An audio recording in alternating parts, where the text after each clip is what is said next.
и во контекст на она што председателот на Република Словенија го спомна и не спомна нас како почесни гости, канцеларот на Германија и други имиња, би рекол Доналд, за нас е голема чест да присуствуваме овде и ви благодариме што ние овозможивте оваа прилика. Доналд, во име на сите нас на Балканот, би сакал да ви се заблагодарам за вашите напори и за фактот што најдовте време во вашиот преоптоварен редослед, распоред на активности, да дојдете овде и да ги споделите вашите мислења и ставови, информации за регионот, овде во регионот. Ви благодарам многу затоа што ова не беше направено од никого многу долго време и благодарам и на канцеларката Меркел затоа што сум убеден дека добри нешта може да му се случат на регионот само преку нејзините лични заложби.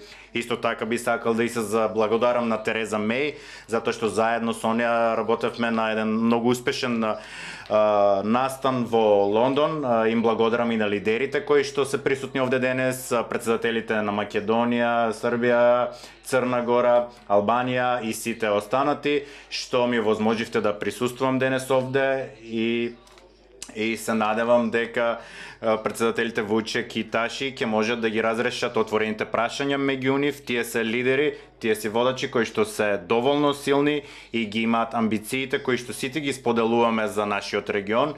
Па се надевам дека нема да дојдеме до точка во која некој ќе се одлучи да го обструира напредокот на сите нас на врз неосновани причини. Исто така се надевам дека Македонија и Грција ќе најдат начин да го решат проблемот со името со Грција и тоа мора да се случи многу набрзо, затоа што имаме историска можност во овој момент и како што мојот пријател Доналд, кој што е историчар, рече, во иднината за 60 години од сега историчарите ќе го оценуваат овој момент и ќе ги запишат нашите имиња и ова зависи од нас дали ова ќе биде остварено на позитивен или на негативен начин. Како ќе не памтат, во Приштина денес се одржува комеморација за оние кои што исчезна. Исто така имаме можност да зборуваме за она што се случи со Марко Ѓурик, она што се случи во Косово, нешто кое што беше неприфатливо за сите и нешто и за ова ги молев моите пријатели Вучик и Таши да изнајдат начин да дојдат до некаков договор. Затоа што помислете на она што се случи денес.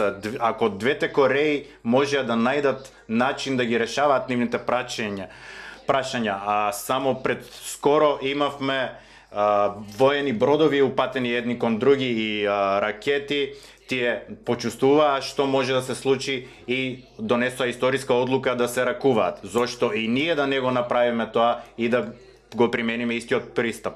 Им благодарам на лидерите на Европската Унија и на Балканот. Ќе се сретнеме со нив за неколку седмици во Софија и ние сме убедени дека сите треба да бидеме дел од Унијата, но ако не бидеме доволно паметни да го целосно да го искористиме овој момент, ќе се имаме само самите себе си да се обвиниме. Она што сметам дека мора да се случи на Балканот е дека мора да ги спроведеме сите проекти кои што се однесуваат на европските транспортни сообраќајни коридори на Балканот, дигиталната и енергетската поврзаност.